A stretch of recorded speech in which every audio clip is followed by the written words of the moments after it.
Okay, we are recording.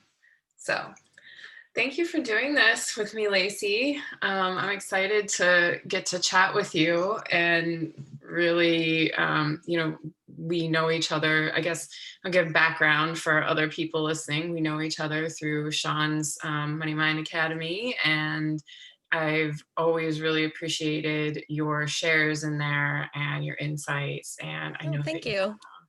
so much like valuable experience to share that I'm excited to dig in. So, do you want to give a little self introduction? Well, my name is Lacy Hert. Professionally, I work at an accounting firm and I own Laced CBD, which is a skincare line specifically for people with sensitive skin and skin allergies. And then I'm kind of the mom of my friend group, and I've always seemed to I always seem to have sort of the right thing to say to help people through stuff because I have been on this path of self-development and growth for the last, half my life, but really seriously for the last couple years. I worked way too much and kind of lost touch with myself. And so I've just been learning how to reconnect and go forward. And it's been a really great journey. Yeah. I when you said that you're like the mom of your friend group, I was like, oh my gosh, I can see that. You do always have like the right thing to say. So and that's why I look forward to it when you speak up. I'm like, oh, Lacey's gonna drop some knowledge. We're gonna Oh get some gosh. new Well, stuff. thank you. That means a lot. But honestly, that's how I feel about you as well. Uh, thank you. Thank It's you. kind of funny when you have the friend group like we do in Money Mind Academy and with book club. It's crazy how many people I have talked to from there that say they have these insecurities about speaking up. Mhm. You like I find myself seeing those people when they do speak up and saying, "Wow, I really needed to hear that. They're so smart, they're so brilliant."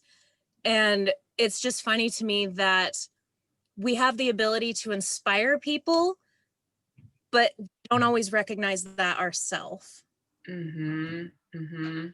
Which is like I think that the community is so powerful because it's a space to where it's sort of expected, we're coming together for some Yeah. sort of assistance or learning, and then people get to reflect that back to us and we go, oh wow, really? Whereas in like the everyday, like in the workplace or just out and about, there's not as much of that openness because we're also like, I'm here, I'm doing my thing, I'm going along.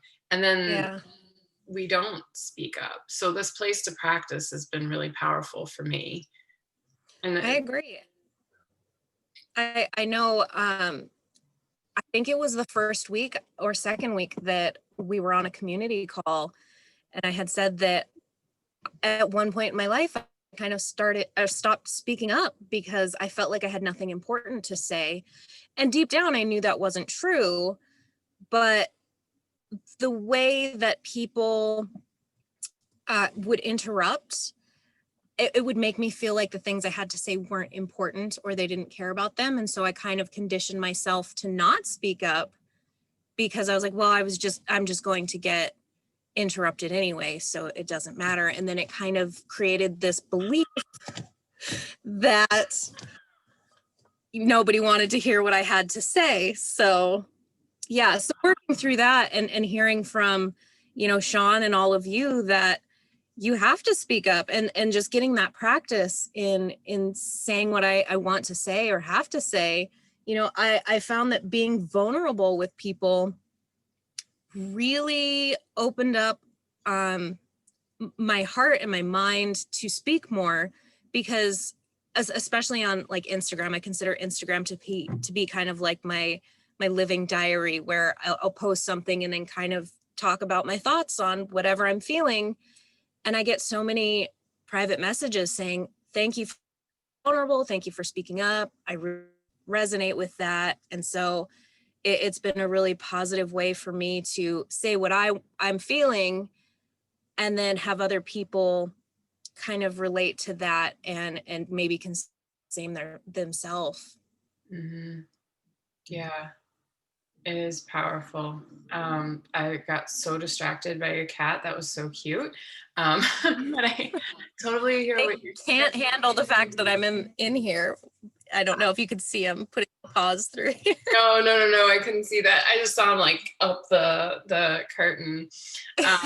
Adorable. I love cats. You mentioned getting interrupted and that being sort of like a place where you started thinking, okay, well, what I have to say isn't important. Did you find that in a certain area of your life that it happened more? Or was it kind of just in life in general? And I'm a little concerned you froze.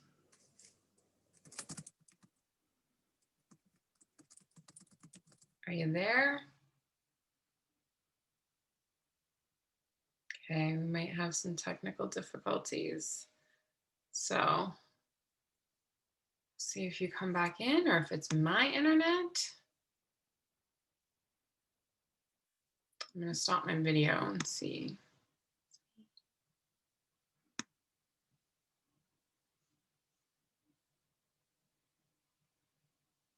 Okay. I'll give it a moment.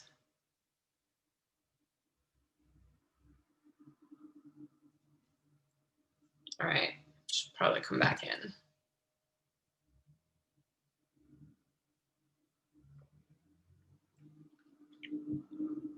This is going to come out interesting as a raw conversation if I don't edit this. So if you're watching, this is life, you know? This is life. Tech difficulties and Zoom meetings. This is the life of 2020, and here we are in 2021 in a very similar space, things changing outside in the world. But I don't know about you guys, but my personal experience of daily life has not changed a whole lot with the new year. All right, we got Lacy coming back in.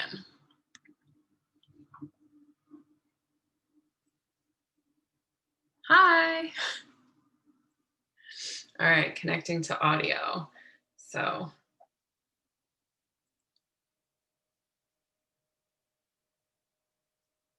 it comes in. Sorry, I was so afraid that would happen. It's all right. Tech difficulties, you know, this is life. This is the Zoom. Yeah. I tell you.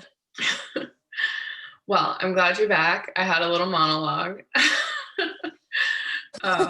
Sorry. No, you're fine. Did you lose connection? I must have. I just called in on my phone so that I could use cellular instead, and that way we don't have to worry about it. Okay, got it. Well, so we were talking about, I was curious where that experience came from, if there's a certain area of your life. And I asked because for me, I noticed in my job and my corporate career that was very male dominated, I felt spoken over all the time, you know, and in family. But really, when I moved away and I was here in California and working, it was like everybody else had a voice that was louder and bigger than mine. So I just would not, especially because for me, I tend to be like an observer and a thinker. And so I'm not the quickest to vocalize often. Does any of that resonate for you, or where? It definitely does. You know, I haven't really thought about where that comes from. And I think there is a part of it that comes from childhood and just being told, you're a kid, you don't know what you're talking about. And then also just growing up super shy. I remember getting my first job at 16 and I was so shy. I worked at Best Buy where you have to talk to people. And I was so shy that I would have to tell myself, okay, I'm going to see if this guy needs help. 1, 2, 3. Hi, are you finding everything okay? Okay, great. And then I would just run away. And so it was through practice of continually having to talk to people that I got better at it. And it's funny now because, well, actually my whole life, I've always liked to speak sort of in a public setting. I think motivational speaker would be a dream job for me. But, Yeah. so it's funny that on one hand, I've always liked doing that. But at the same time, having that shyness when it comes to your personal life is I don't know, such a contrast. But yeah, I can't think of any specific reasons why I had felt that way. It was just part of who I was and trying to work through that. Mhm, Well, I think you'd be a fantastic motivational speaker, and you work Oh, thank through you. it so well. I appreciate that. Totally. It's been a work in progress for sure.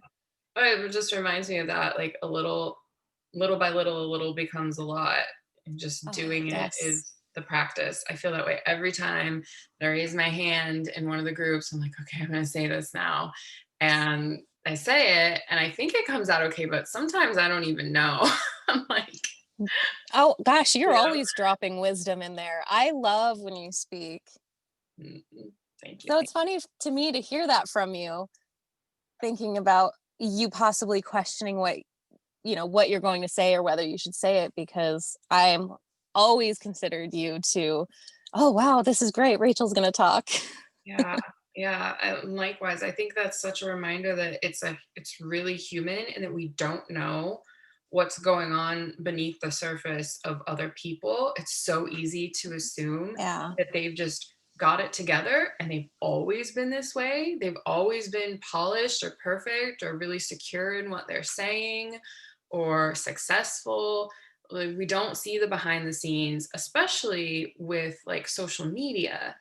Oh, Um, absolutely. and that's why I enjoy sharing on there, and just being like, okay, this is real, this is what it is, because I've often felt so bad scrolling through social media, Hmm. even from people who mean well and want to be motivational, because there isn't that vulnerable side. There isn't that Yeah. like, real side. It's just like everything is sunshines and rainbows, and if you just say your affirmations, you'll be totally fine.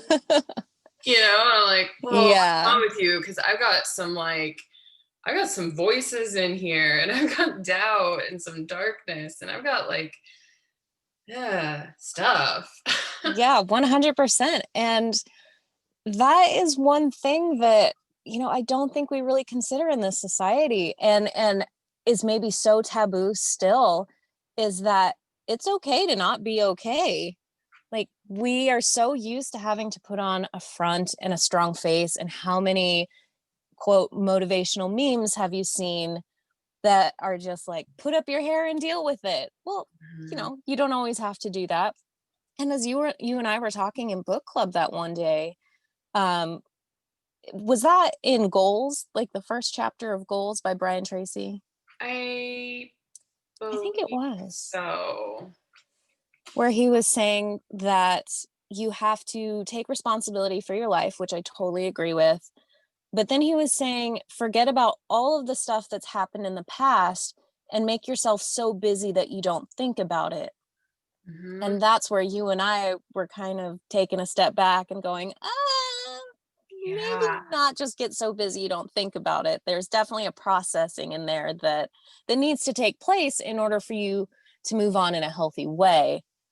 Yeah. Yeah. So I just flipped back because I highlighted that part or underlined it. I'm not a highlighter. And I just wrote too simplistic. Like, this Yeah. is not, this is too just like cut and dry. There's so much more at play in like the emotional space. It reminds me, it's like very like masculine still. Just like you just do it. You just do it. You just get busy. You just start going. Hmm. And yes to taking responsibility, but there's like something else we're meant to take responsibility for. And I, Yeah. and I think that that is where like we're really missing things as a society. Hmm. And for me, we talked about wanting to talk about grief.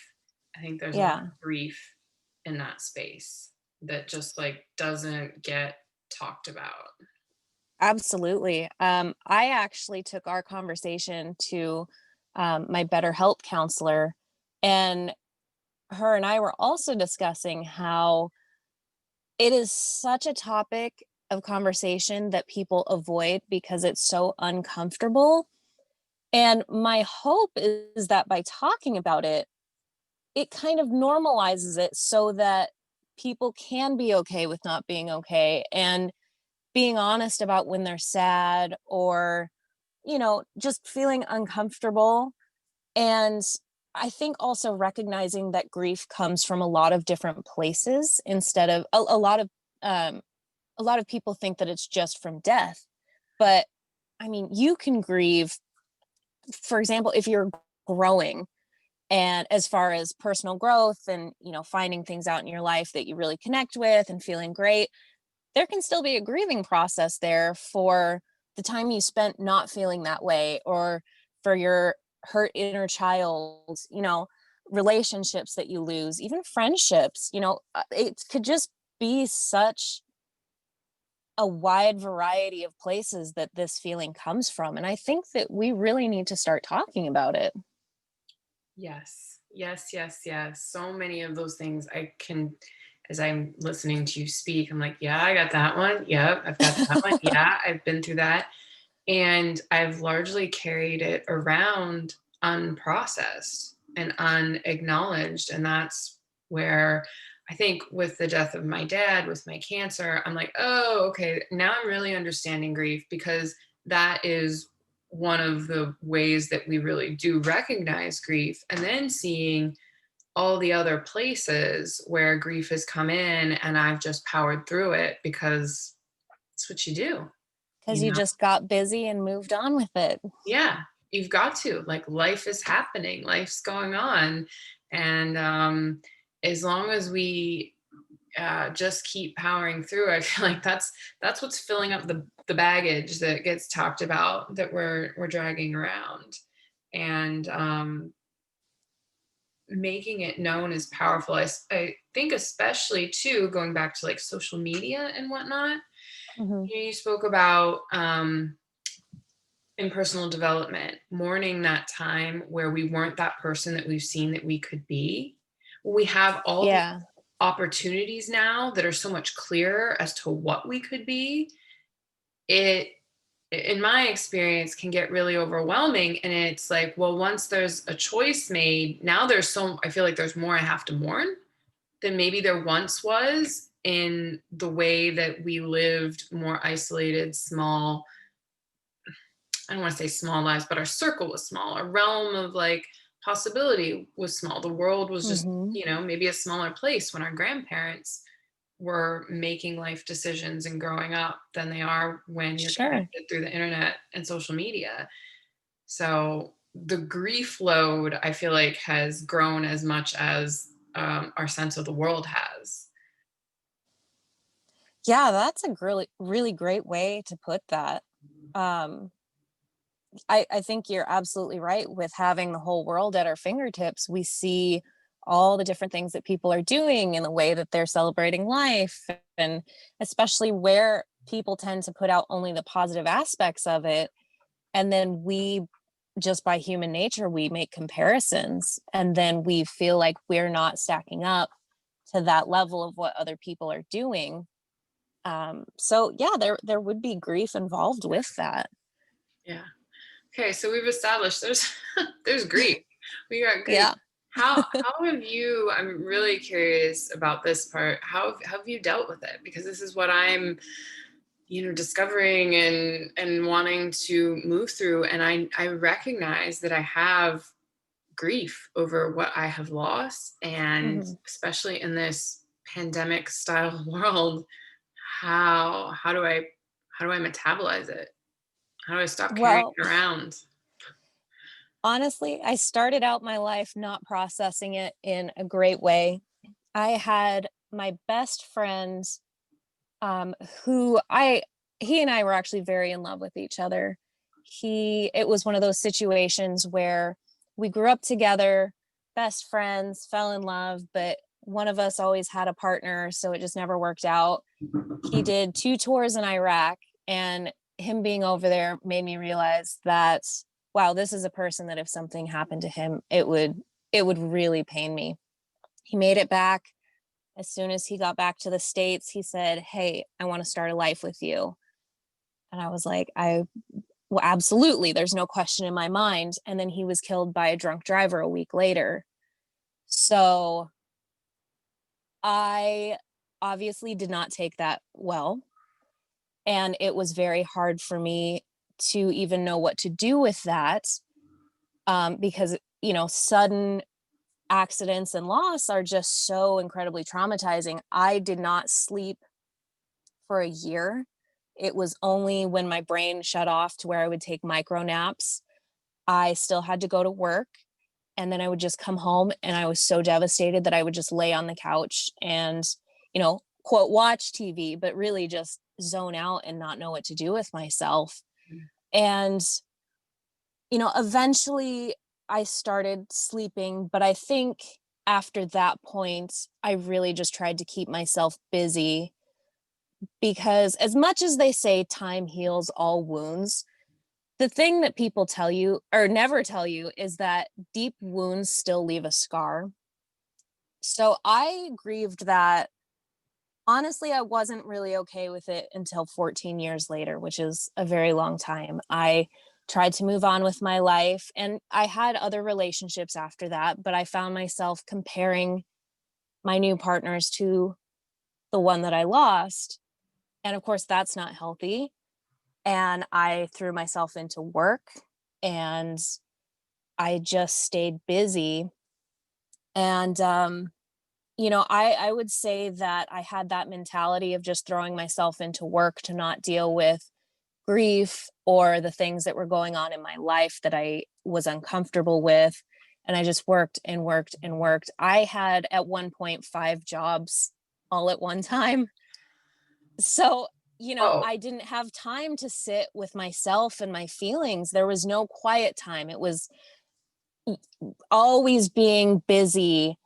And I actually gave myself an autoimmune disease because I had burned myself out and worked so many hours and lost so much sleep that my body got sick. And so I had to start learning how to slow down. And then, of course, there's another grieving process with I don't have my old life where I could do whatever I wanted anymore. And that was really hard for me.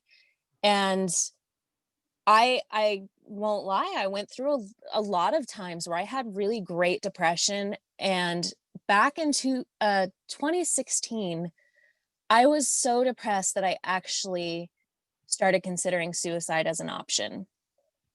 And it was bad enough to where I started reaching out to friends and telling them that's how I felt. Hey, I'm so depressed. I need help. I'm really considering suicide. And people don't know what to do with that information. mm. What So that's another part of it. what can you give an example of like how you were met and maybe how you would have wanted to have been met? Or what you think is a way I'd love to hear from someone who's been there, how do you meet someone who comes to you with information like that? What's the wrong way? Well, for me, when I would tell my friends, I'm really depressed, I'm considering suicide, a lot of times I got laughter because they thought I was joking, or just the awkward silence. And, honestly, the reason that I kind of snapped out of it and realized that I needed to make a change was I had the one friend that I had told, and he said to me, "Why would you ever do that? You can't destroy energy, you can only change it. So, whatever you're feeling right now, you can't destroy it by taking that action. You're only going to transmute it into another form of energy and still feel the same way." And that hit me on such a like quantum physics level. And I don't know why that was the thing that appealed to me, but I was like, oh my gosh, that's so true. But as far as if you were dealing with someone coming to you, um, telling you that that's how they're feeling, of course, always take it seriously.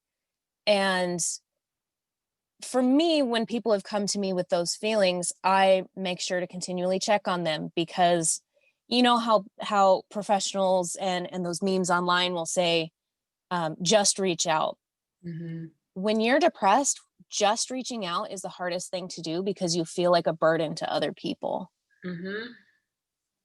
So, meeting that with compassion and offering to check on your friends, and I mean, definitely helping them get professional help, because while I think that mental health is not your fault, but it is your responsibility, sometimes those people are not always able to help themselves. So, getting getting them to a place, and maybe like, hey, sign up for BetterHelp, or maybe we could go for a walk, and just listening and showing someone that you care about them and reminding them that they're not a burden is probably one of the strongest things you can do, because you can't fix somebody. They're going to have to go through that journey themselves. Mhm. But really showing someone that they are loved is a great way to help. Yeah.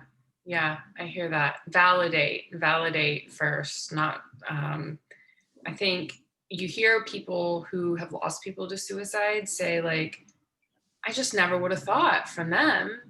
Hmm. They seem so happy. They seem fine. So for to come out and say like, oh, actually I'm feeling this way, may be such a shock to people that they can't believe it. But withholding reservation and trusting that that person means it is really important. I feel like that's true. So many emotional revelations that people will have with us. When people trust us with their intimacy, or when we trust someone else, it hurts to be met with like disbelief or Hmm. invalidation or a quick fix. So Absolutely. I think that was a really beautiful point that you made there about just being acknowledged and acknowledging people when they're there asking for help. And as someone who's been depressed, I am not good at reaching out when I'm in that space. It's I'll so know that it's hard. what I need, but I feel like a burden. I really feel like a burden. And that just having other people there, that sense of connection is like I feel like a tether to like, okay, yeah, I'm here. People know I'm here. And I Hmm. do actually matter. Like it matters. Yeah. I think recognizing uh, everyone has a pattern, and paying attention to those patterns.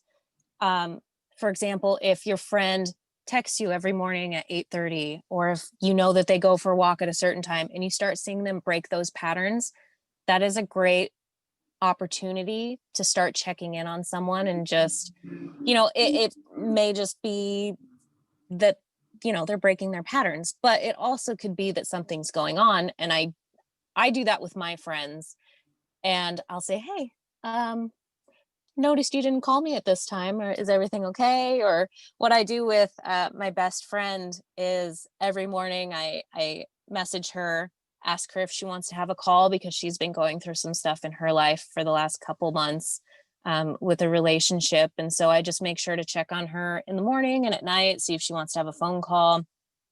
And at first she was really resistant to the phone calls.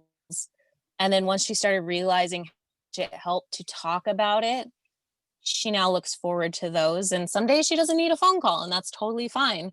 Or she's busy, but I at least know that I'm checking in with someone that I really care about, and I'm taking the time to give them an opportunity to talk and get their feelings out. And I know the way I work is that when I talk about things, sometimes I just need to talk about the same thing over and over and over, but that's how I sort it out in my head. And really, it's just another person there to kind of listen to it. If they have insight, great. If not, sometimes I just need to be listened to. Mhm. Oh, that externalizing it is so Hmm. important. I can live so up here in my head, and it's different. I've been doing this podcast as like a way to externalize some of my thoughts. But having another person there to just feel it, take it, and maybe not even offer advice is like another level of energetic release. You mentioned your friend saying that that energy that's there, it can't be destroyed. Energy can Hmm. only be transformed, and that really having an impact on you. Can you talk Hmm. more about that? What in that moment, that energetic, that statement about energy, like how did you then see yourself taking that energy in your life? You know, like This might sound a little cheesy, but I have always been a believer in the afterlife and ghosts. So for me, this meant you're depressed, you're going to destroy yourself in the living, only to be that way stuck as a ghost. mm-hmm. And, whether someone believes in spirits or not, for me, I was like, I don't want to be stuck as a ghost feeling this way. And then I have actually no ability to change that. But from there, I decided that I needed to give myself something to look forward to. And I just happened to go online. And at the time, I decided to change everything in my surroundings so that it was different from what I was currently living. That means I changed the type of music I listened to so I wasn't triggering all these other memories. I redecorated my whole living room. So then I had a project to work on for redecorating and painting.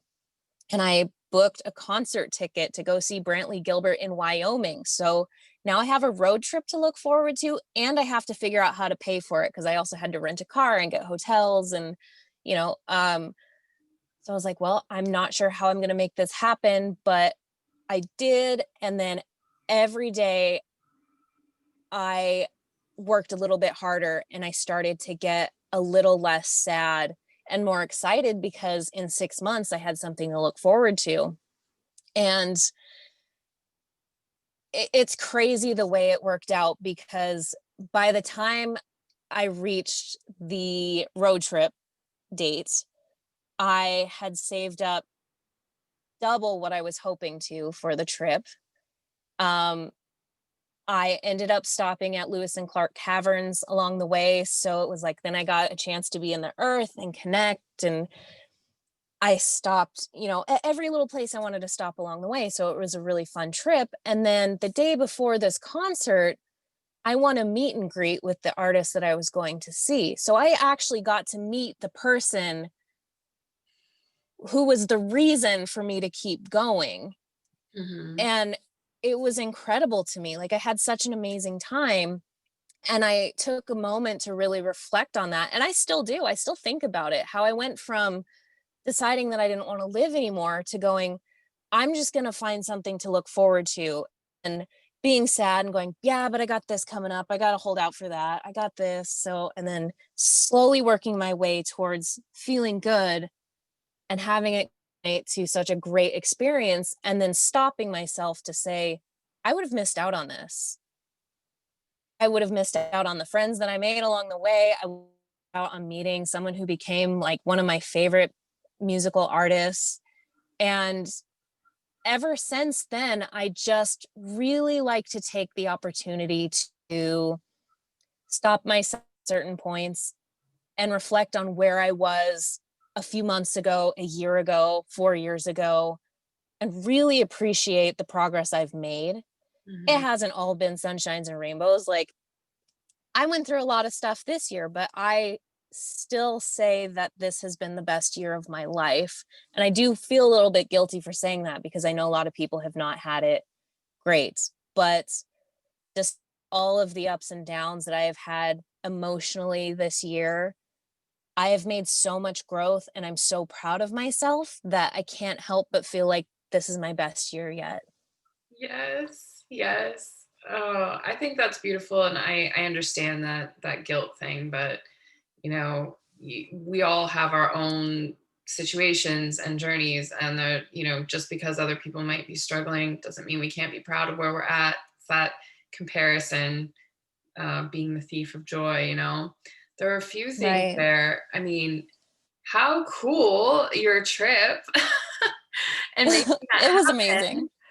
But as you were talking about it, I was thinking, you said initially after um, I'm not your friend, I'm not sure how to refer to him. It sounds like I'll go with friend, lover, um, passed, you went into like a deep depression and then went on the busy train in the way that I think is what maybe for you and I kind of, Brian, I'm pointing to the book over here, like kind of what triggered it. Like, no, you don't just get busy. Like that doesn't work. But then you set an actual goal and Mhm. were busy, and that gave you something to pull you out of that, moving towards depression. Oh, maybe I want to, not be here anymore.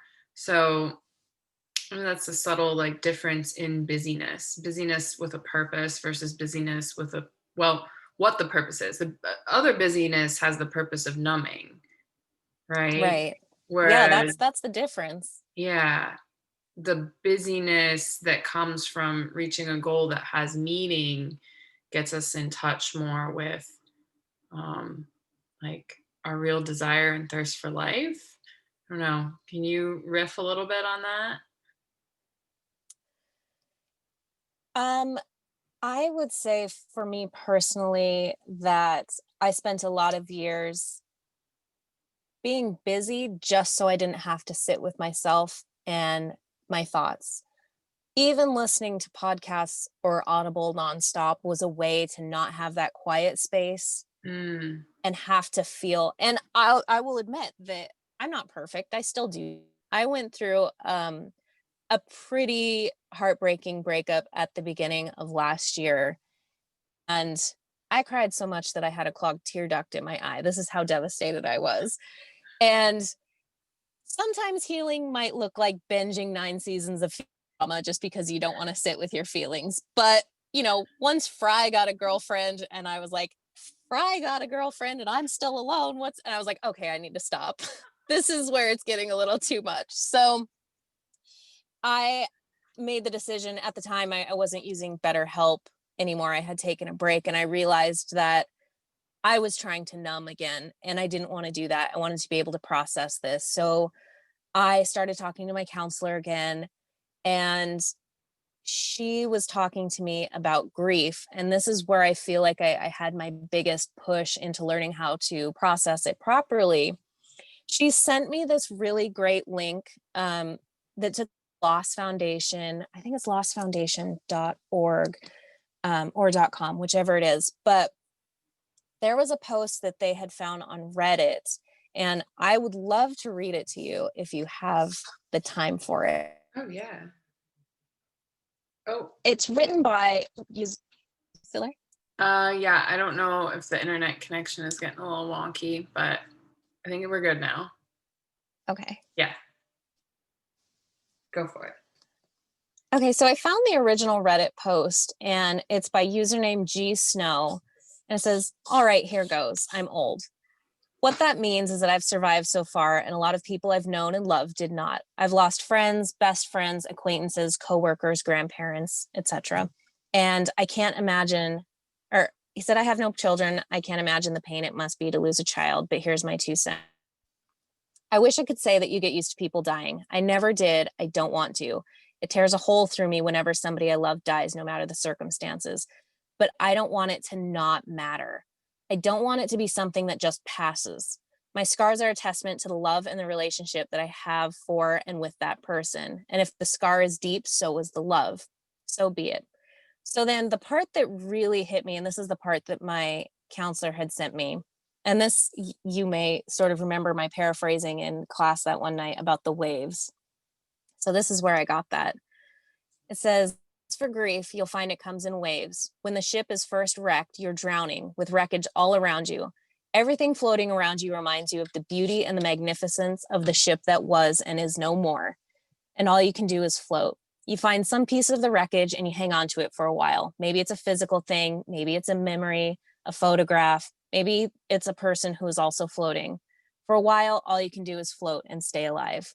In the beginning, the waves are 100 feet tall and crash over you without mercy. They come 10 seconds apart and don't give you time to catch your breath. All you can do is hang on and float. After a while, maybe weeks, maybe months, you'll find that the waves are still 100 feet tall, but they come further apart. When they come, they still crash over you and wipe you out. But in between, you can breathe, you can function. You never know what's going to trigger the grief. It might be a song, a picture, a street intersection, the smell of a cup of coffee. It can be just about anything. And when the waves come crashing, but in between waves, there is life. Somewhere down the line, and it's different for everybody, you find that the waves are only 80 feet tall or 50 feet. And while they still come, they're further apart. You can see them coming, an anniversary, birthday, Christmas.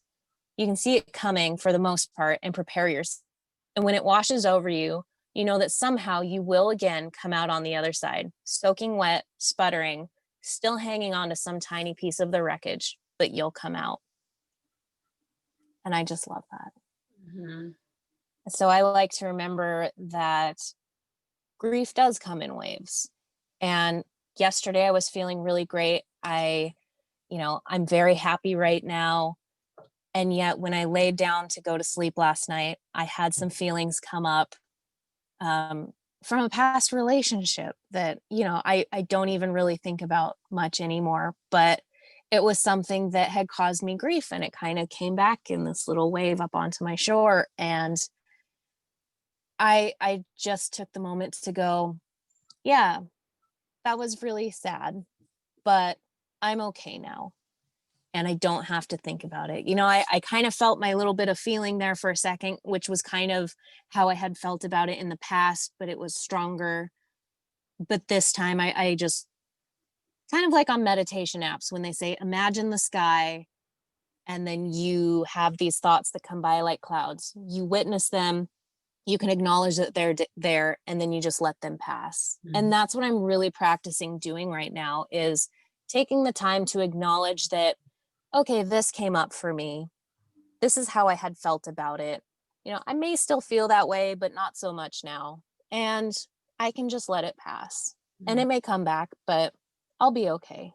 I'm Mhm. okay. Mhm. And sometimes I'm not okay, but I know that at some point I will be. Right. Everything changes. Everything, and the time goes on. I think that's a hard thing to know, to realize, even when you hear it, even when I hear it and I know it. I know this. But when I'm in those big waves coming in, Hmm. that perspective that there may not be another wave for a little while can get really lost. Do you have, or have you learned any sort of anchors for keeping that knowing present in moments like that when the waves It, are bigger?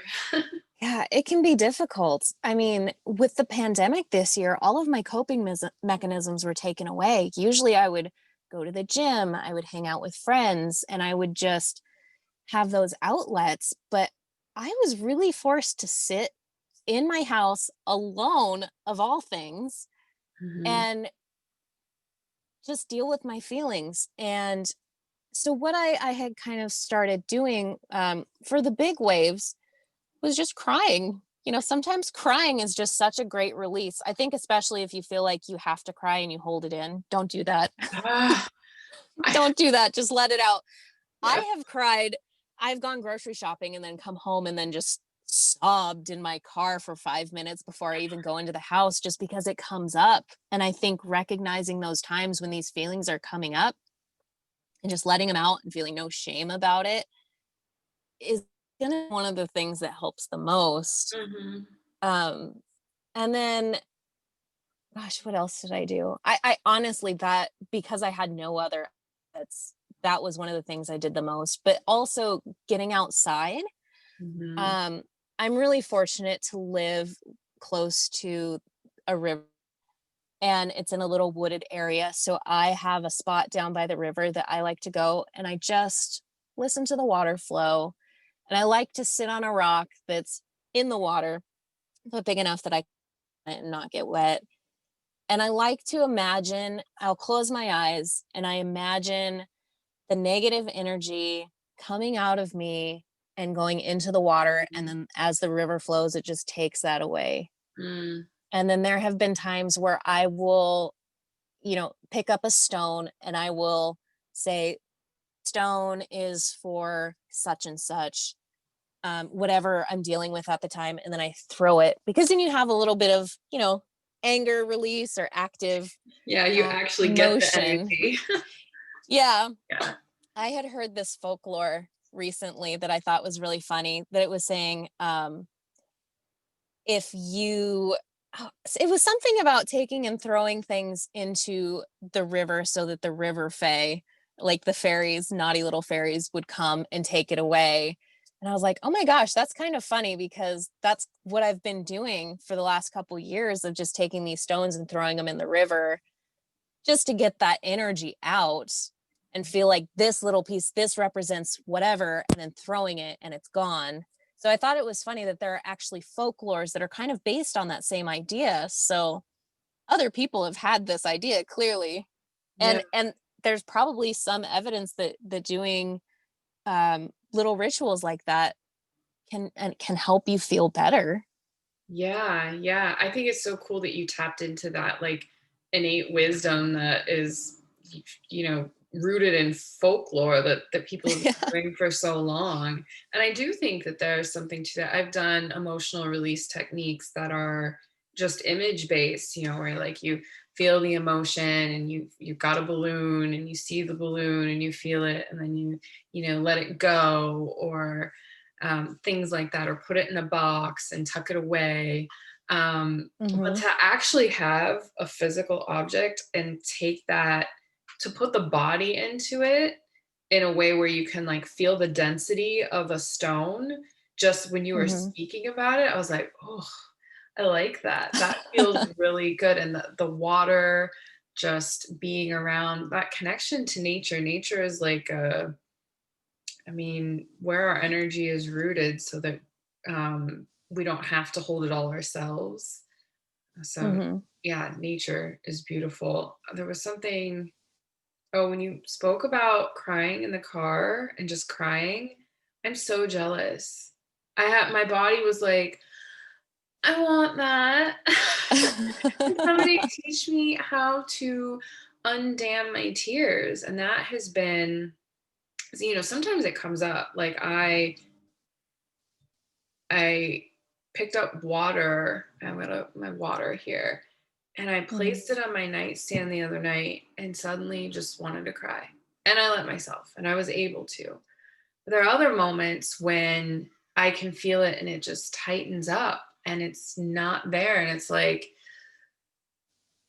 whew, I'm not sure how to move past that. That's where I'm, part of my journey, my adventure right now. So have you ever encountered a block to your tears? Yeah, I had that for a lot of years, Ah, where I kept trying. Everyone knew me as their strong friend. yeah. I always seemed like I had my stuff together, and I wouldn't cry about things. I would excuse myself to maybe go into the bathroom at work and cry it out, and then come back, and I would be poised, and you'd never know anything was wrong with me. And at some point, I was just like, I can't do this anymore. And I think with you having the dam on your tears, I think when you are ready to, I think you'll just cry. I don't know that there's anything that I'm aware of. There's probably a professional out there who could better help with this. I think you'll just get to a point that when you're ready, you will. And, you may get to a point like me where sometimes you're just loading the dishwasher and you'll start crying. And there's no reason that 2 days ago, I was having a fine day. And then all of a sudden I realized, ooh, I kind of feel like I need to cry right now. And then I stopped what I was doing and kind of checked in with my body and realized I don't have to, but it's kind of there. So there's something there, and I'm not really sure what it is. And I think checking in with yourself is really important. Mhm. Mhm. Yeah, thank you for sharing that. Do do you, do you find that when you cry, that sometimes, like, you don't know why and you don't need to know why? Or Yeah. you try to figure it out? Um, That is such a great question. I don't know that I've really paid attention to that. I know that That's sometimes I probably will just good. cry. So that's probably good because I do the why, and I think I put like an expectation on knowing that like Uh-huh. stands it up. So sorry, I didn't mean to interrupt.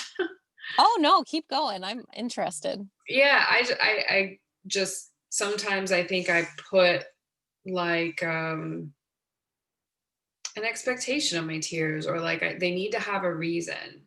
They need to have a reason for feeling a certain way, or for coming out, which is a reflection, I think, of the expectation that I put on myself, that I need to be able to justify just the way I am instead of just accepting that I am the way I am.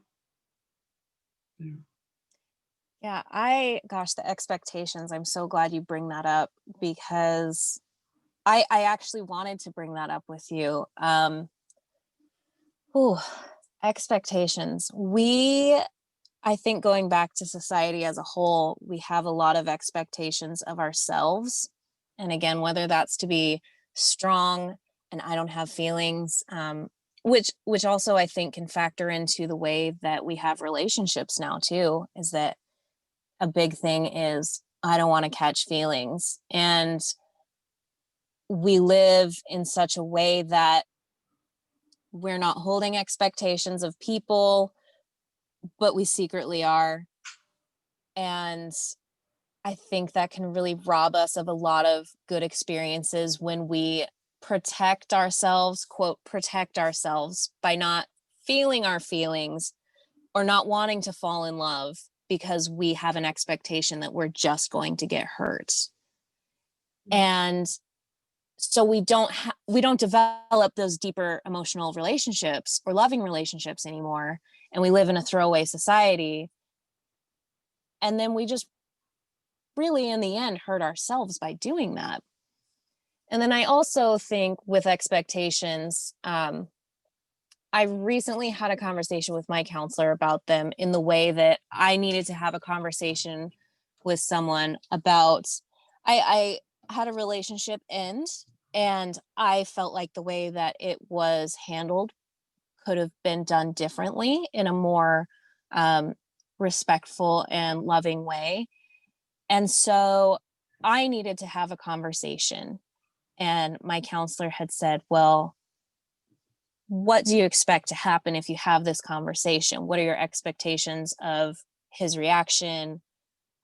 What do you need from that in order for you to feel okay? Or what do you want the outcome to be? And so I had to really think about it for a good week. I sat and thought about it, and I realized I still need to get this out. I still need to tell him how I feel. Um, and my expectation of how I want to be treated. Um, so I thought about, well, what if I don't get this certain reaction from him? Or what if he's not open to it? Or what if he doesn't even want to have a conversation? And Mhm. I had to agree with myself before even going into that conversation that no matter what happens, I will still be okay. I'm still going to say the things that I need to say. And if I don't get out of it what I expect to get out of it, I'm still going to be okay. Because at the end of the day, I just needed to say what I wanted to say. And Mhm. that was that. Mhm. So setting yourself up to, before you go into situations or conversations, setting yourself up to check in and recognize that whatever the outcome is, you're still going to be okay, can really help you if it turns out that it's not the way you wanted it to go. Mhm. Yeah. It's a self-responsibility. Hmm. Self-responsibility to know that you will be okay, not because of some outside force, but because you've got you. Yeah, That's a real practice. Yeah. it sure is. Yeah. Yeah. Like you said, you sat with it for a week, but I'm thinking how many times, I mean, I'm going through something right now where I'm like, ugh, I just kind of want to like make the decision, which is really a pushing away in some sense, instead of sitting with the uncomfortable and knowing that whatever happens, it will be okay. Yeah, 2020 was my year of getting comfortable with uncomfortable, is how I like to describe it. Yeah. Because I used to be a very reactionary person as far as if something stressful came up, I needed to resolve it right away. I didn't want people mad at me. I didn't want to seem like I was unprofessional. Like so many situations where I couldn't just sit and be uncomfortable. I needed to resolve now. Mhm. And that got me into a lot of trouble because then I was not in the right mindset to consider all of the angles for it, all the different possibilities, maybe even the tone in which I was being told something that made me reactionary. So, learning how to slow down, and I think part of learning how to slow down was understanding that when I was reactionary, it kind of just made me, say things I didn't mean to say, or I ended up backpedaling a lot. So, it was worth it to me to learn how to slow down so that I had less of those instances where I felt, ooh, shouldn't have said that. Ooh, I Mm. may have reacted in anger and I didn't mean to. Um, and just sitting with those feelings, considering them, and not needing a resolve right away. And it took a lot of practice. I would have to force myself, okay, don't respond to that email, give it an hour, and then you can respond to it. So just starting small with, okay, I recognize that in this moment I'm feeling angry towards this email that my boss sent me. I'm going to sit with it, I'm going to calm down, and then I can respond to it. Or, my friend told me this and I'm really sad about it. I'm going to lash out at her. No, stop myself there. I'm going to take that back, sit with it. Is my friend really trying to hurt me, or is that how I'm taking it? I think too that we have to consider other people and their relationship to us. And I mean that in a way of keeping your keeping your partner's heart in mind, keeping your heart in mind, keeping your friend's heart in mind. Usually their intention for you is good. And you can determine that, by knowing someone. If you know that their intention towards you is usually good, obviously they're not trying to hurt you. So you can take that into consideration when gauging your reaction. And Mhm. that's especially helpful with romantic partners. He said this and it was really dumb, but I know he loves me and sometimes he just says dumb stuff. So is he really trying to hurt me in the way that I think he's hurting me? Maybe I'll just calm down, consider it, have a short conversation, like, what you said was kind of hurtful. So like, let's not do that again. Right. Yeah. Those kind of things. That power of pause and space and trying to understand where the other person is coming from, so powerful. You said that this year was really the year for you to come into that. Do you think it's because of the sort of the forced isolation from people and the space so that 100%. yeah, yeah.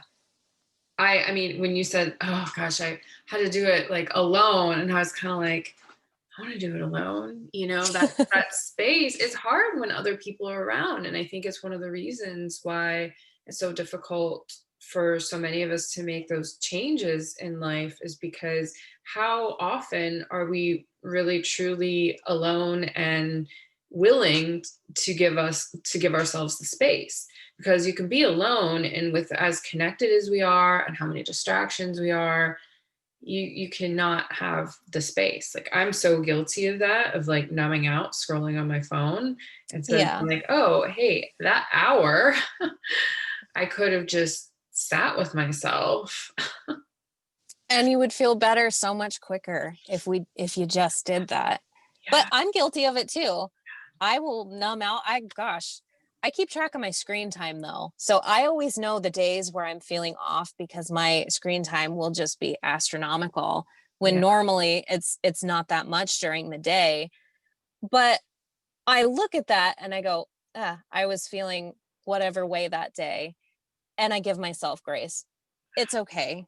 If you scrolled Instagram for 3 hours that day just to distract, it's fine, just as long as I'm not doing it every day.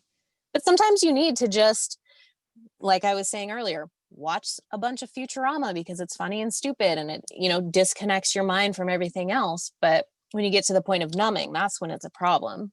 Well, I think too, there's something like, even with just like binge watching uh, a series or something on Netflix or movies, there can still be an element of connection found in it, or of healing found in it. Like you said, oh, when what's Fry. her name? Fry got a girlfriend, like that kind of snapped me out of it, because like there's connections that can be made. I binge watched like the last two seasons of The 100 a few Oh, I months liked ago. that show. I forgot about it. Oh, so good. I kind of feel like we're heading towards it, like that might be real life at some point. As long as we get the cool post-apocalyptic outfits, I'm totally down. I know, right? But I binge watched that, and it was like, it wasn't just totally numbing out, getting to see the relationships, getting to think about life in a different way that was outside of, I feel like when there's depression for me, or um, that sadness, my lens can be so narrowly focused. And taking it to a show was actually really nice because it expanded my worldview and kind of reminded me that like there's more than just that wave right there. Hmm. Whereas I don't know that I get the same effect necessarily from social media. Like I follow some social media that's helpful, but then sometimes that ends up being more of, because it can be so curated, I think, looking at it and going, well, I wish I was happy. I wish, oh, wouldn't that be nice? Oh, that person still has their dad. Or, oh, this person, this is a big one coming up for me lately, is, friends who are having babies. I'm like, oh, I'll never have that. So it's like, ooh, which is good because it shows me I have something to process, I suppose, but it can like put me down. So I think, knowing what, being mindful of what I consume, how it affects me, uh, Hmm. is an important part of like whether it turns into numbing or healing, avoidance or bringing me closer. Yeah, It's like that's a great way to put it. nothing's all good or all bad necessarily. Yeah, and I don't know that I even believe in all good or all bad because Yeah. had I never gone through the situation, like the negative, bad situations that I have, I wouldn't be the person I am today. I learned so much from the times where I have to process grief or be sad or I struggle or I fail. Like those are the times I'm learning. There are actually times, so one of my hobbies is I write music and poetry and I create art. And What? there are times where I have like artistic block so bad that I will go, man, I just need a good heartbreak. Or, and it's like, those are the times that really fuel my creativity. And I do my best art when I'm sad or depressed because those help me get my emotions out and I take them from inside of me and I put them into a poem or into a painting and I create. It's such a catalyst for me that, there are times where I wish that I had just a little something to inspire me. Yeah. Well, I mean, how many movies and songs and whatnot are about those things, and that's what we're drawn to. I mean, it makes sense. And I think it's also kind of funny, like, Yeah. like, oh, geez, if I could just have something happen. Yeah. I can't tell you how many times I've been fueled by something like that. Or, even just in spite, if someone tells me I'm incapable of doing something, it will like really kick my butt into gear into proving them wrong. And I don't know why that's the type of person I am, but I feel like within the last couple years I've kind of been able to let that go and just be like, that's what they think and they're wrong. But there are some really satisfying times where I will let spite fuel me just to prove to someone that they were wrong about me. Yeah, I've done that. You're not alone. Yeah, I was gonna say, You're I not. don't know if it's the healthiest way to handle things, but at the end of the day, then whatever task that I complete, I can say that, yeah, that situation really sparked me to do that. But the reality is I, as Sean says, sat down and did the work, or sit down Right. and do the work. Yeah. And you're still responsible for those changes you made, or the project you completed, or the great job you did. Like, you still did all that, and you can attribute your motivation for doing that as doing it from a place that maybe isn't the healthiest, or spite or anger or whatever it is. Because I think that if you allow that little spark of something to drive you, I don't know. I think that it can be a great way to get things done, I was gonna say, as I don't long as you recognize at the end that you really wanted to do it because it was something you wanted to do. exactly. That's what I was gonna say. I don't think it is necessarily unhealthy. Like that emotion is there for a reason. And if you did it because you really wanted to do it, not only because someone said that you couldn't, then there's that healthy balance. If we're only doing things just because someone says we should or shouldn't, then there's an emptiness behind it. Yeah. But what you're speaking to, I think, is like, I don't know, I like boil things down to that energy again. The When the emotion comes up, there's movement, there's flow, and then you're being able to create from that is really, I think, important, because it's like create and get it out and move it through, or it stays inside. And in my mythologization, is that the right word? I don't know, of my cancer, I had all this emotion, all this energy, all this stuff that wasn't getting externalized, either by talking to a friend or moving or creating art, or anything, or even just like throwing up. I mean, throwing up is getting rid of some energy, right? And Yeah, sure. that's, I was never able, well, not never, but I didn't throw up. When I would get nauseous or feel disgusted, I would always hold it all in, which is something after my surgery I had to learn was not okay anymore. So it goes somewhere. It goes somewhere. And it can go to beautiful art. It can go to conversation and connection and intimate relationship, or sharing with community, or it can go to depression and illness, Other ways that people cope, alcohol, drugs, alcohol. or overworking out, disconnection with people. I mean, there's a lot of different ways that people can choose to numb or acknowledge. Mhm. So, yeah. Or then there's also the, like, think of it like that champagne bottle, like, oh, it's all in there, and then somebody comes along and like shakes it a little too much, and it's like Oh boy, that was rage, me growing anger. up. Yeah. Yeah. That was totally me. I bottled my feelings so much, and I would just shove it down and shove it down. And then all of a sudden, there would be one situation or one, argument with my mom or whatever. And I would just, let it all out. And I always imagined myself as a volcano where it bubbled beneath the surface. And then I would just let everything out all at once. And it could have been anger that I was letting out all at once, or it could have been every reason to cry that I held inside. And then all of a sudden it would just be, now's this explosion of it. And I'm having to deal with all of it at once instead of just dealing with them as they came along. And that's so much harder emotionally. Mhm. Mhm. Yeah, I'm finding myself with all the stuff that I've got going on, it comes up in little ways. Um, but I think I'm better at noticing, like, okay, this situation provoked something, but it isn't what it's about. So I need to go over here and have these emotions and feel it out, but not like, I'm picturing like little Lacy, like, unleashing our mom, and like me, unleashing my partner. Like, okay, this isn't about you. I need to just go and like get this out.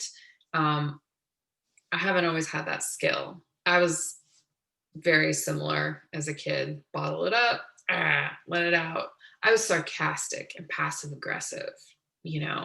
because that was more acceptable than just straight like fire, anger sort of stuff. I honestly, Lacy, when you said that, I was kind of like, really? Really? You're so like calm and, cheerful. And it's that we don't know what someone has went through. And it's surprising and exciting to really know, I think, the richness and texture of people's life stories. Well, thank you. I appreciate that. It makes me feel nice to know that, anyone who knew me back then during those times, and I identify so hard with you saying sarcastic and passive aggressive. Yeah, totally me too. But it's nice to know that I've gotten to a point where someone who doesn't know me or my past doesn't see that. And that's what I was hoping for, is to get to a point where that was no longer me. And then going back to grief, there is a little bit of grief involved with, not so much now. I can look back at where I was and be really happy that that's not the person I am. But there are times that I will look at, the sad or depressed teenager, or, whatever it is. You have a cat. For my cat, yeah. Okay, They just always have to be involved. I love cats. He's so sweet. But yeah, going back and looking at maybe the time, for me, it's the time I spent feeling a certain way and then feeling sad that, oh man, I was really depressed for so many years for this reason, or I was really sad, or, had I just known this little piece of advice, I wouldn't have had to deal with the years of whatever I dealt with. And there is a grieving process for that, because I will be like, man, that's really sad.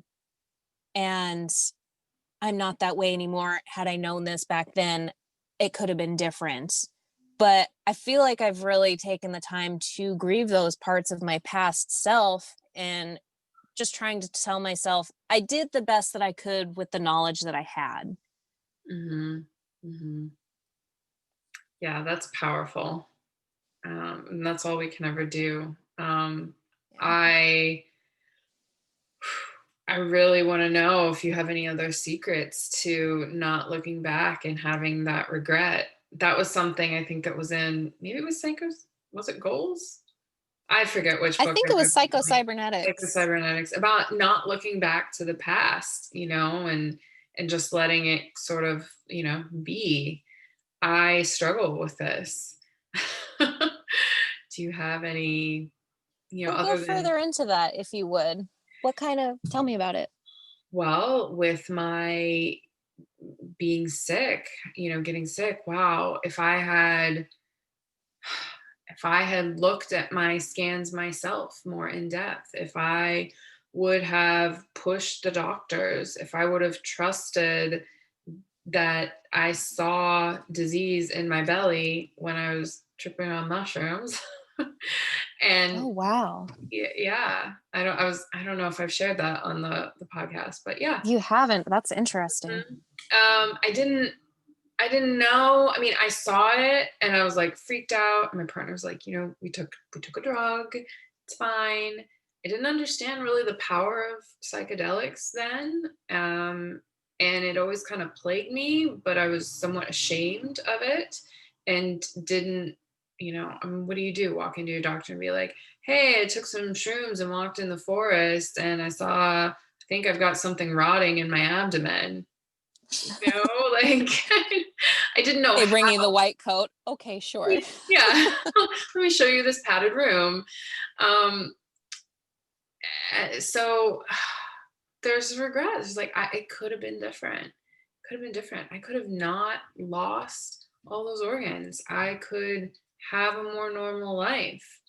And so I can look at it and be like, well, I also learned a lot and I didn't know what I didn't know. But there's anger then at the people who should have known, right? The doctors who should have listened to me, who shouldn't have shamed me.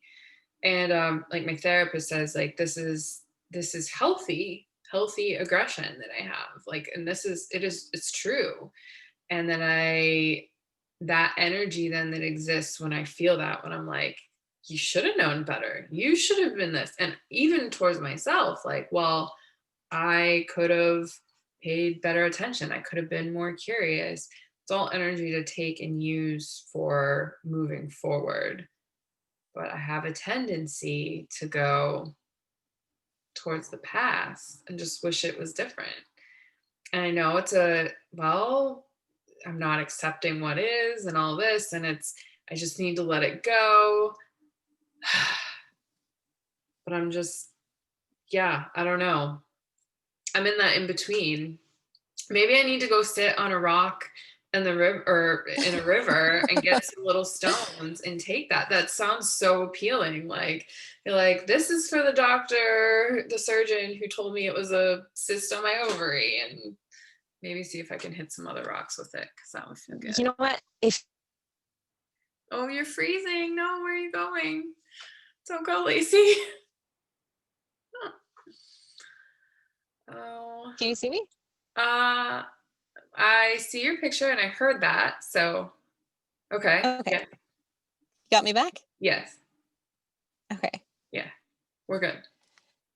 So I think that's a great idea as maybe a way to release. And if you want to get a Sharpie to also write down on the rock and then throw it. But also I noticed that you say you do grieve and look towards the past, but then you also tell yourself, well, I learned something in the process of that. And I think that is very powerful in recognizing that the ways that this has shaped your life or taught you something or made you a better person. And then also realizing that sometimes stuff just happens and it sucks and it doesn't have to have any reason that it happened. I think a lot of times we try and rationalize bad situations to make it feel like we went through it for a certain reason. And it's okay to not have that. Sometimes shitty stuff just happens. But I think you have done such a great job of, I went through my own health issues, certainly not as anything in depth or bad that you had, but I totally relate to the doctors not listening to you and, feeling like I should have done more to get that diagnosis sooner. But the reality is that it takes an average of 14 years for a woman to get her diagnosis because there is still such a stigma of hysterical woman. Wait, 14 and years? You don't know what yes, really? that is a fact. Yep. Wow. 14 years. When I first saw that fact, I was so angry, but I also wasn't surprised because I'm sure from dealing with doctors, they say, well, I went to medical school. What do you know about it? You know? So you just get that, you don't know what you're talking about. Not to mention, most doctors don't even schedule the proper amount of time that you would need to talk to them anyway. Yeah. So they're just rushing in and out. And I've worked at a digestive disease center in a hospital. So I know that people become, I don't want to say immune, but they kind of become numbed to empathy for other people. I think because they deal with this so much and you kind of have to harden your heart so that you aren't taking in all of these feelings all of the time. Totally. And I totally understand that. I wouldn't I don't want to generalize and say that's every healthcare practitioner. I think there is a level of tough skin you have to work in that field because they are doing amazing work. I'm just saying that the people I worked for, they were not the greatest people. They were very harsh towards the patients, and they really lacked empathy and compassion, and it was hard to work there. It's one of the reasons I chose not to work there anymore. I just couldn't stand the lack of compassion towards their patients. But I know that that's a thing, Yeah. So It's a good point that you make that it, on some level, they sort of have to, right? Like to cope with that, to be around that much distress and fearfulness and whatnot. But if you're gonna be in that job of healthcare, it's so detrimental when the providers are so closed off. And I just encounter that time and time again and not being believed. And oh my gosh, it probably goes back to sort of what we were talking about earlier in childhood, not feeling like you have a voice or that you want Hmm. that they can hear you, or I know that that's part of it for me. But man, 14 years to get a Yep. diagnosis. I And wish I had the source of that information to give to you, but I don't remember. I I used to do a lot of healthcare research in my spare time just to educate myself because I'm sure you're the same way. You never want to be in a position again where you overlook something about your health because you didn't know. yeah. So, yeah, being up on every little nuance, or for me it's nutrition because I deal with a lot of food allergies. So, I know a ton about nutrition and adrenal fatigue and hypothyroidism because I dealt with those things. Mhm. And, it was during one of those searches that I had found the average diagnosis period for a woman. And then, of course, it's even longer for a woman of color. And for men, I want to say it is like 10 to 12 years for proper diagnosis. So even men are not immune to the effects of not getting properly diagnosed in an appropriate amount of time. We just have a whole problem with our care system, I think, and how we look at health. I mean, I'm a huge believer in this, that just the way our world works right now doesn't work with our biology. And so the traumas and the emotional stuff that doesn't get dealt with comes out in ways that doctors don't understand. Like, okay, you broke your arm, doctors are helpful. You've got a sinus infection, great, they can help you. But even I think when it comes to the treatment of cancer, I don't have full faith that we're really taking a very good approach. And so, when talking about this, I feel some like fire coming up. I'm like, okay, I'm going to be thinking about you when I feel these things, Lacey. And be like, how am I going to create? What am I going to do? How do I take this outside of myself and maybe make it so that it's not 14 years for other people, you know? Yeah. Well, if you want to get fiery, feel free. I am here to listen to that.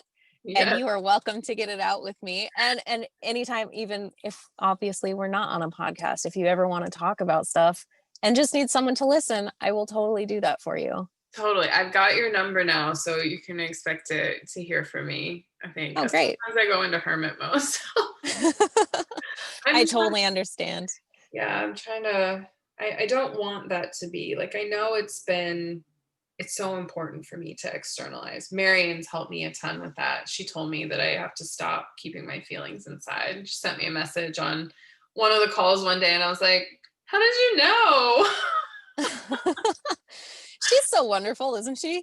She's awesome. I mean, I just love our whole community. I I really do do. too. I'm so, so glad that like I took the leap to be a part of it, and that I speak up even when sometimes I don't want to, because it's never like I've never felt like I shouldn't have. Well, maybe once or twice I've been like, did it make sense?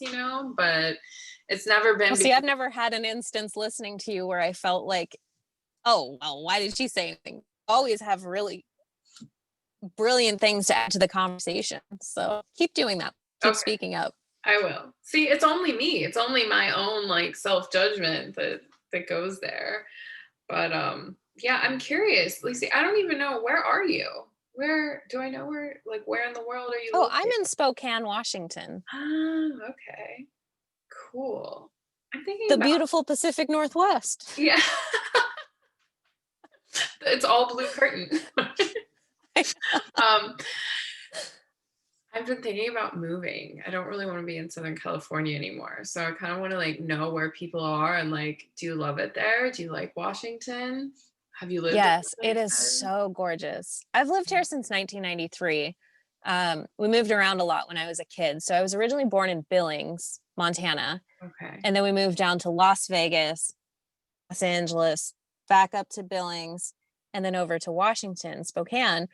And again, that's one of the reasons that I was such a shy kid, is because every single year I was the new kid until I was 9 years old or 10 years old. So, because even when I moved here, there was overcrowding in the schools. So I had to go to different schools every year because they didn't have room for the students. And if you were a new student, you were low on the priority. So I was still continually having to be the new kid.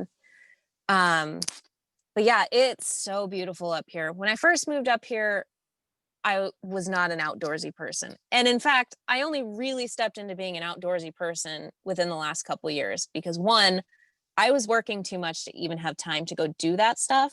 And two, I'd never even been camping or anything. So I didn't realize I went camping for the first time in June, I think, of 2020. It was amazing. Yeah. I got to sleep outside and I really just, I like to say that my heart resides in the mountains with the trees because that is where I really connected with myself and with nature. And I have never felt so calm Hmm. as backpacking up a mountain into a forest clearing and sleeping by a lake. There's just something so magical about it. Wait, was like your first camping trip a backpacking camping style thing? Yeah. Wow, way to dive in. I know. Yeah. And I had made the mistake of taking a small cooler with me. And let Oh, me tell you, if there's one thing you don't want to carry up a mountain, it is a small cooler. So mhm. mistake I'll never make again. But after that, my friend and I did other camping trips and still backpacking trips. Yeah.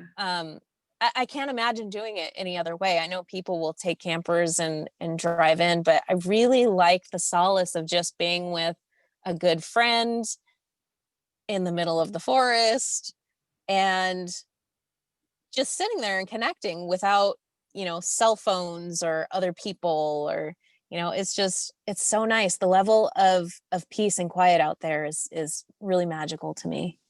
Yeah. Okay, I'm coming up this summer and we're gonna go backpacking I would love by that. myself. Yeah, I think you would really like it up here. It's great because it's so close to so many things. We're 3 hours from Canada. I'm 20 minutes from Idaho, and then 2 hours from Montana, and then a couple hours from Oregon. Like there's so many places I can drive to the other side of the state, which is, you have the Pacific Ocean right there and the rainforest, and to have so many different things Mhm. so close within a day's drive, it's crazy. You never get bored. See, I feel that way about Southern California where I am. Like the desert's close, the mountains are close, the ocean's right here, there's city. But I don't know, I've been here for almost 17 years. No, almost 18 years. So it's like I just you mentioned earlier like you changed everything when you were getting through that grief. I Yeah. feel like with everything that's happened, I like my cancer, my dad, I came back and I've landed in the same place and I'm looking around and I'm going, huh?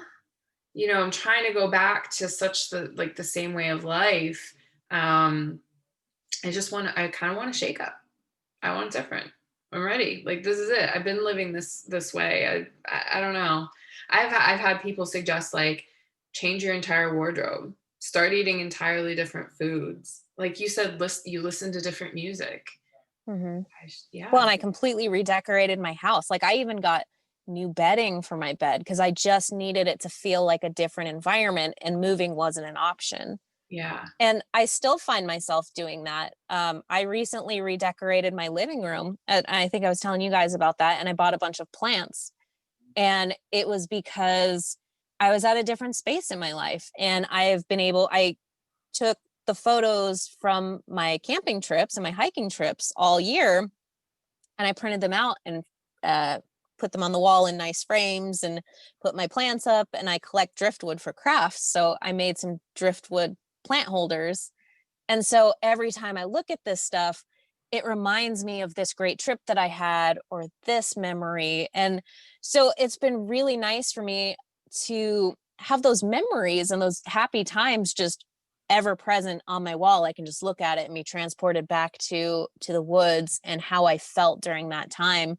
And so I have found that to be a really helpful tool when processing grief, or just needing to feel like I have a change, is just kind of changing your surroundings in a small way. Mm-hmm. Mm-hmm. But Yeah. yeah, please move up here. I think you would love it. Definitely come visit. You're welcome anytime. I just might. I've been thinking about, so it's funny you mentioned that, you love just like backpacking and camping and being out there. And I've never been backpacking, but we often go car camping and, so it's a little more convenient. But I always kind of laughed at the people with the RVs, and now I Mhm. have one. Um, and I'm like, I don't know, it's kind of convenient. Like I could drive out to visit and have a place to stay. Oh Um, yeah. but I don't know. I don't know. It's such a weird world right now. I'm getting a little uh in my head about all the things that I want to think about. This has been really, really great, Lacey. Thank you. Thank you so much. I've I really loved talking to you. Yeah, same, likewise. We will have more conversations here and together, I'm sure. I think that your life story is so like interesting. You should write a book. Thank you. Yeah. I've actually been considering it. Yeah. Okay. I've kind of found a little passion for writing, and so I actually have a couple blogs.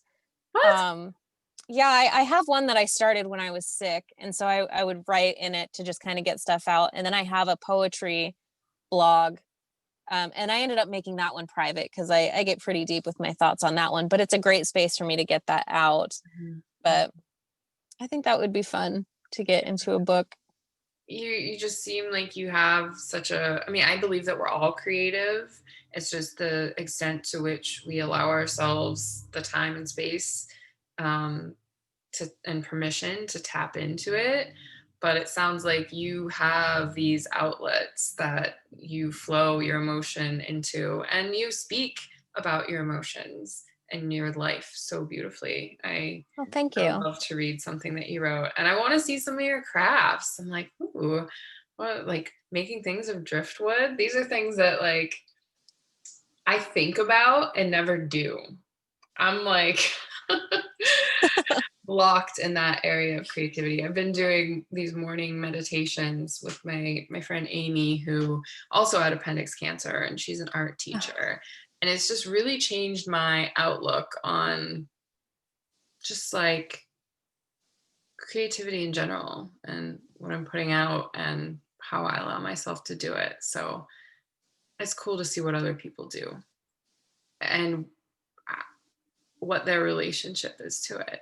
Like you said, you created these things and put them on your wall so you remember these trips. And I'm like, oh, yeah, so human. Yeah, I think I enjoy it. It helps me. I know everyone's different, but I think if you're looking for some sort of change, you might go looking for a creative endeavor and just try stuff until you find something that you like. I never considered myself to be an artist my whole life. Because I never thought I was good enough. And the weird thing is that people are trying to buy my artwork now, and I don't actually have it up for sale. And it made me realize, oh, I do art. I don't have to be, and it's such a subjective thing anyway, that I can consider myself an artist because I create. This is art. I am an artist. And so I think that has really helped me too, is because, and the dumb thing, when I was in high school, I never took art classes because I thought I wasn't good enough to be in there, Mm-hmm. which is such a weird concept looking Mm-hmm. back at that. Like, Mm-hmm. that's how you learn. Take the Yeah. classes to get better. And that's what I do now to grow, is recognize that I want to learn how to do something, I don't know how to do it, so I'm just going to do it so I can get better, not prevent myself from growing because I think that I'm not worthy of it. So that's been a great thing also, is learning how, and MMA hugely helped me with my self-image and recognizing that I would stand in my own way for a lot, and just learning how to get past that. But I would love to see you with your RV if you start a travel blog or a vlog, and maybe that would be a good change for you. Just start taking like overnight road trips and then writing about them, because the things that you have to say are always so eloquent and lovely. And I would personally love to see you take an adventure like that. Yeah, that's in my mind. And it's, you mentioned the way that we get in our own way. I'm in my way in so many ways right now, but just for now, that's where the wave is at, and things will move. But I do see myself traveling and writing and really having that space. I've craved that, like, real aloneness. Like, I see myself parking somewhere. I can see it. It's like this, like, mesa, and there's like this single tree, and I'm parked there, and it's just me and like nobody else. Maybe a dog. I kind of want an RV dog, only Oh, because I cool. think an RV cat wouldn't be as intimidating to like other people. um but yeah, and just writing, so we'll see what comes of it. I would love that for you. I would be so excited to see your adventures. Cool. And I could totally see you doing that too. Yeah, I've heard Mhm. that, so thank you. Yeah. Well, I've got to go to the bathroom, so I think this is a good time to wrap it up. Just gonna keep it All real. right. All right. Well, thank you so much. I've really enjoyed talking to you. Yes, thank you, Lacey. I will. I'll see you tomorrow on our call, and I'll let you know when I've got this up. So, if actually, let's do one more thing because I kind of forgot. This is going to be out as a podcast. Um, do you want people to? Is there anywhere people follow you? Do you want to talk about your CBD stuff? Do you want to point them Oh, somewhere? sure. I really don't have much of a social media presence, but if people would like to follow Laced CBD, you can find me on Instagram at laced underscore CBD. So that's at LACD underscore CBD. And that probably be the best way to find me there. All right, cool. Well, till our next conversation. Lots of love to you, Lacey. Thanks for being here, and have a good day. Yeah. Thank you. Take care. Bye. Bye.